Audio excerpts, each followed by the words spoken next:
quick reading for January the 13th to January the 14th, Scorpio.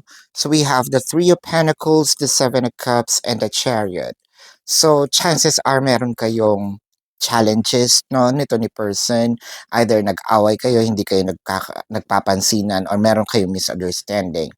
So it felt like na itong si person mo, or probably ikaw, you can switch the energies. What I'm reading is the dynamic naman.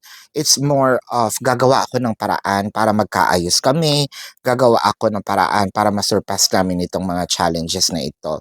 Hindi lang isang paraan, it can be na nandito ako sa sitwasyon na meron ako mga plans, plan A, plan B, hanggang Z, so para siyang vitamins from A to Z, no?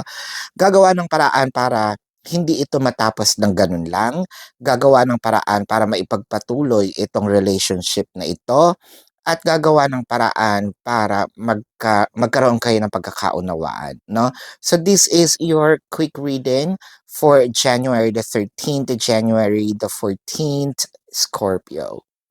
Predicting future is my purpose.